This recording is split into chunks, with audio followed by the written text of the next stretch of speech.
Agora sim, nós vamos conversar com o professor do Departamento de Ciência Política da Universidade Estadual de Campinas, a Unicamp, Wagner Romão. Bom dia, Wagner. Oi, Glauco, bom dia aos ouvintes. Wagner, na semana passada nós tivemos a demissão de 4 secretários do ministro da Economia Paulo Guedes, que na sexta, inclusive, ele veio a público ali, uma entrevista coletiva junto com o seu chefe, o presidente Jair Bolsonaro, tentar acalmar os ânimos do chamado mercado financeiro. E esse mercado a gente sabe que é um segmento que é um dos pilares de sustentação do atual governo. Do ponto de vista político, Wagner, você acha que o governo conseguiu superar essa turbulência com um segmento que é um dos seus principais aliados? Glauco, o Bolsonaro ele está numa situação extremamente difícil, porque uma base muito importante da sua sustentação política também, para além do mercado financeiro, e mais do que isso, para a sua tentativa de reeleição no ano que vem, é uma base que está sofrendo demais, né? Ela está sofrendo com fome, ela está sofrendo com desemprego, ela está sofrendo com falta de moradia, ela está sofrendo com falta de perspectiva de vida. Esse é o grande eleitorado do Brasil, que é a população que está aí entre 0 e 3 salários mínimos, né? Recebe entre 0 e 3 salários mínimos por mês. Então, essa tentativa do Bolsonaro de criar esse Auxílio Brasil, né, que é um programa, na verdade não dá nem para chamar de programa, né, porque ele é um arremedo de tentativas de se chegar, de colocar dinheiro na mão das pessoas que estão precisando, né? Ele realmente coloca o Bolsonaro em colisão com esse outro campo de sustentação política dele, que é o mercado financeiro, o capital financeiro, ao qual Paulo Guedes conhece muito bem, né? E tem muitas afinidades, né? Aliás, é um dos investidores nesse capital, inclusive fora do Brasil, né? Eu penso que há um desconforto muito grande, há uma certa decepção desse campo político e econômico financeiro, financista, né, com relação ao Bolsonaro. Eles esperavam muito mais do Bolsonaro em termos de privatizações, né, em termos de aplicação de uma agenda que era ainda mais radicalmente ultraliberal do que essa que ele está implementando, né? Vamos lembrar que reforma trabalhista, reforma previdenciária, todas essas reformas que já aconteceram, já vinham acontecendo a partir do governo Temer, elas são fortemente ligadas a essa agenda do mercado financeiro, dessa agenda neoliberal no Brasil, que já vem de alguns anos, né?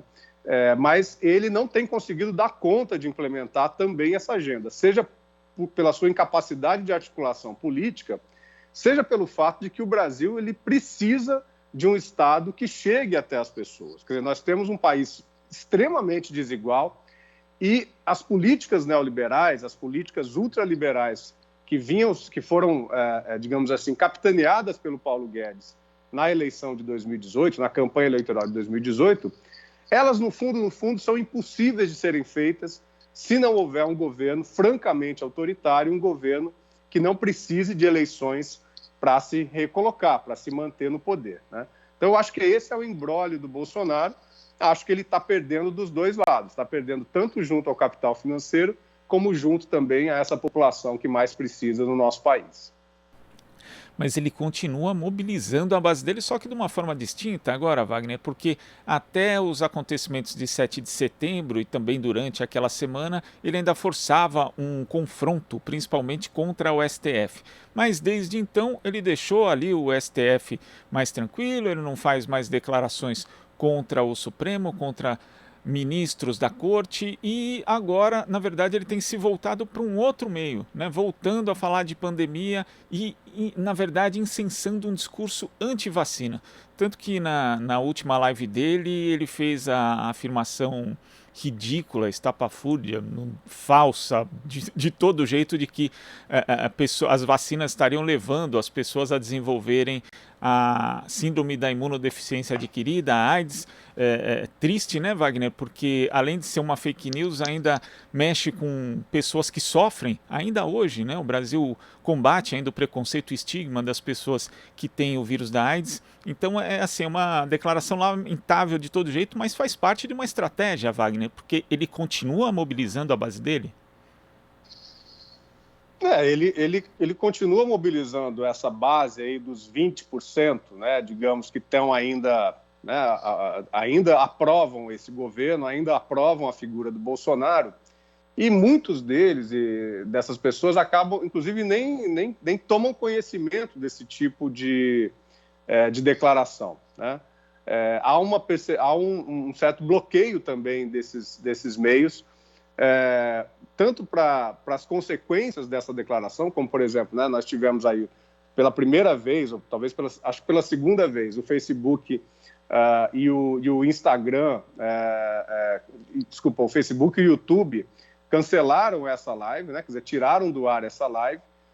Agora, eu penso, Glauco, que realmente é uma declaração tão estapafúrdia, né, que ela parece que o Bolsonaro está entrando numa espiral, né, de insanidade, né, que pode acarretar, inclusive, que ele comece a perder cada vez mais espaço, né? Eu quero crer que essa base que realmente de apoio ao Bolsonaro, ela é uma base que pode se reduzir ainda mais, né? Eu penso que esse tipo de declaração, ela acaba, digamos assim, ultrapassando, né, mesmo alguns limites que a gente achava que ele não poderia ultrapassar. Quer dizer, toda essa fala contra a vacina, ela estava muito fundada, né, na liberdade de ir e vir, na liberdade de escolha, na liberdade do cidadão, né? Quer dizer, uma perspectiva muito individualista, uma visão absolutamente individualista, né? E que não dialoga com a ideia de que a vacina ela não é um benefício privado, ela é um benefício público para todos, para todas as pessoas, né? E vincular vacina com AIDS, né, é algo que eu acho que assusta até mesmo com alguns componentes, mesmo dessa base bolsonarista, né? Eu imagino que, veja, mesmo esse recuo que ele faz com relação ao STF, né, ele é um recuo também programado, né? Mas acho que está faltando, né, argumentos para o Bolsonaro se localizar nessa disputa política, e acho que isso que aconteceu na quinta-feira, na live de quinta-feira, essa vinculação aí que foi feita, me parece que extrapola qualquer tipo de limite, né? E aí há uma possibilidade, esperamos que isso ocorra, né, que mesmo pessoas que ainda estão muito fiéis ao bolsonarismo possam ser sensibilizadas para a loucura, né, para esse tipo de declaração que é absolutamente inconcebível, e que acho que teve uma reação forte aí do Facebook e do YouTube, né? Agora, o que impressiona também, né, é que o Bolsonaro, quando faz essa declaração, ele mostra ali uma preocupação em relação justamente às plataformas, né, a uma possível punição tanto do Facebook quanto do YouTube. Ele fala ali, né, que as plataformas, ele nem continuaria falando disso porque seria retirado do ar, mas ele não demonstra nenhuma preocupação em relação à justiça, porque isso pode implicar, inclusive, o cometimento de crime, né, ainda mais durante uma pandemia. Só que ali na Procuradoria-Geral da República ele continua bem protegido, Wagner?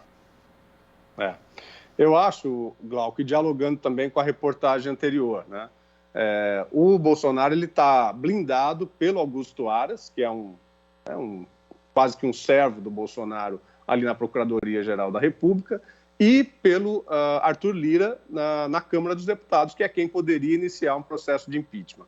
Agora, tudo isso que está acontecendo, inclusive a CPI, toda a documentação que foi feita pela CPI ao longo desses últimos 6 meses, né, isso é algo que não vai ficar barato, né? Me parece que não vai ficar barato para o Bolsonaro. Ele pode, enquanto permanecer no poder, evitar as consequências, né, criminais sobre esse tipo de declaração e sobre tudo que a CPI documentou, mas isso ainda vai ter consequências depois que Bolsonaro sair do poder, né? Eu acho que nós temos que acreditar que esse processo eleitoral de 2022 é um processo que, é claro que Bolsonaro vai jogar contra o tempo todo. Essa declaração do medo dele, das plataformas como o Facebook, como o YouTube, ela também aí sim dialoga com a base dele, porque uma boa parte da sustentação dessa base e da indignação dessa base contra o Supremo Tribunal Federal está relacionada a esse corte, né, a essa contenção que o STF tem feito contra os golpismos, né, de muitos desses blogueiros, youtubers, etc., né, como o Alan dos Santos, por exemplo, que está escondido lá nos Estados Unidos. Então, esse campo aí, ele é um campo, sim, de disputa que o Bolsonaro ainda está fazendo. Mas eu quero crer que tudo isso que está acontecendo no nosso país, né, desde o início do governo Bolsonaro, e ficou muito caracterizado na CPI e no processo da pandemia, Bolsonaro vai ser responsabilizado por tudo isso que está acontecendo, né? Assim como nós vimos que a Lava Jato extrapolou, né, criou, a partir de delações premiadas, criou um clima que inviabilizou a candidatura do ex-presidente Lula em 2018, e a verdade veio à tona com as descobertas do Intercept, todas as decisões posteriores da Justiça. Eu quero crer também que Bolsonaro vai, sim, se encontrar com a Justiça a partir do momento que ele não for mais presidente da República, né? Eu acho que esses crimes que ele está cometendo, que ele pode não responder agora, vão ser respondidos, sim, em algum momento, depois que ele não for mais presidente da República, seja no Brasil, seja nos tribunais internacionais, porque não é possível, né, que isso passe de maneira impune. E por falar em impunidade, Wagner, hoje vai ser iniciado o julgamento por parte do Tribunal Superior Eleitoral das ações contra a chapa do presidente Jair Bolsonaro e também do seu vice Hamilton Mourão pelo suposto uso de notícias falsas e robôs para articular os disparos em massa feitos nas eleições de 2018. Independentemente do resultado do julgamento dessas ações, Wagner, é necessário trazer esse assunto à tona, porque nas eleições de 2022 a gente viu, inclusive, de novo, circulação de notícias falsas, né? E a gente sabe que tudo bem, notícia falsa sempre teve em eleição, mas hoje a possibilidade de disseminação e de chegar às pessoas é muito maior, né? Nós tivemos isso também em 2020, inclusive campanhas muito violentas do ponto de vista político. Você acha que isso precisa ser disciplinado de uma melhor forma para a gente não ter uma reprise em 2022, Wagner? Com certeza, Glauco. Eu acho que o que aconteceu em 2018 foi um marco, né, que foi um marco negativo para a democracia brasileira, né? Eleições que tiveram esse tipo de disparo em massa de fake news, né, a utilização, inclusive, de recursos de empresários, né, que financiaram toda essa campanha subterrânea, né, sobretudo pelo WhatsApp, né, esses aplicativos de mensagens rápidas, né, e privadas, né, quer dizer, não é o que está no Facebook, não é o que está no Instagram ou no YouTube, que é mais fácil de rastrear. Esse tipo de mensagem que foi passada pelo WhatsApp foi um marco negativo realmente. E acho que mesmo essas plataformas, como também o TSE, têm se preparado para que as eleições em 2022 não sejam um marco positivo, no sentido de controle desse tipo de plataforma, desse tipo de ação, né, que é absolutamente antidemocrática, né, e está fora das regras das eleições no Brasil. Qualquer que seja realmente a decisão do TSE, e eu entendo que a decisão provavelmente vai ser uma decisão pela manutenção da chapa, não vejo um clima para que haja uma cassação da chapa, infelizmente, né? Mas acho que a decisão ela precisa sim ser amparada e ela precisa ser contundente no sentido dessa recomendação e que o TSE e o Supremo Tribunal Federal também possam tomar decisões, como eu já disse, que vêm sendo já tomadas, mas reforçar esse controle para que a gente possa ter eleições limpas em 2022, com todas as candidaturas que têm base social para que sejam candidatas, né, que venham a disputar as eleições, e que a gente possa ter regras limpas e que quem descumpre essas regras possa ser punido em benefício da democracia, em benefício do bem-estar de todos, né, e da garantia de que as eleições sejam eleições limpas. Wagner, e outro fato que aconteceu aqui no fim de semana foi o anúncio da filiação do ex-juiz Sérgio Moro ao Podemos, né, que deve acontecer numa cerimônia que vai ser realizada no dia 10 de novembro. Depois dele ter sido declarado suspeito né, no caso do ex-presidente Lula pelo Supremo Tribunal Federal, de todas as revelações que nós vimos também pela Vaza Jato e outras posteriores, indicando ali o quão o juiz tinha uma conduta enviesada no exercício da sua função. É mais uma aposta na antipolítica? Quer dizer, o quão mal isso faz, Wagner, para o nosso cenário político, né? Porque de repente você pega de novo, nós já tivemos inclusive um ex-juiz também com fama de xerife da moral, sendo eleito governador do Rio de Janeiro, Wilson Witzel. O fim todo mundo já sabe o que aconteceu. Essa aposta na antipolítica vai continuar sendo uma tristemente recorrente entre os partidos, Wagner? O Podemos ele se caracterizou, né, até com a candidatura do Álvaro Dias em 2018, como esse partido denista, né, aquele partido fincado nessa mentira, né, de um combate à corrupção. Isso causa muita indignação nas pessoas, né, a ideia de corrupção ela causa indignação nas pessoas.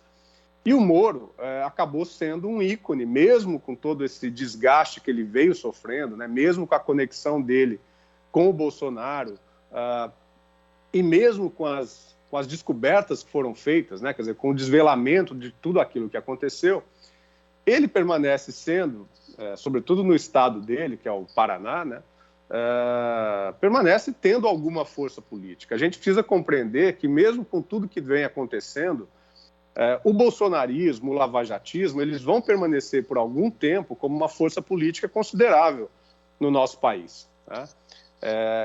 O Moro deve ser, me parece, candidato ao Senado, né, segundo as informações que a gente tem. Há também outras candidaturas também tão surpreendentes, né, como, por exemplo, a do general Pazuello, que parece que quer ser candidato a deputado federal no Rio de Janeiro, porque ele sabe que ele vai ter dificuldades em se eleger para o Senado. Mas o fato é que tudo isso que aconteceu ao longo desses últimos quase 10 anos, né, Glauco, isso vai ter consequências ainda para os próximos anos. Nós vamos ter que conviver, né, com esse tipo de força política, esse tipo de disputa política, que teve o seu apogeu, eu diria, na eleição do Bolsonaro em 2018, e agora nós estamos vendo um processo de enfraquecimento, um processo de diminuição da força, dessa potência daquilo que estava colocado ali no período entre 2015, 2016, 2017, que eu acho que teve o seu ápice em 2018.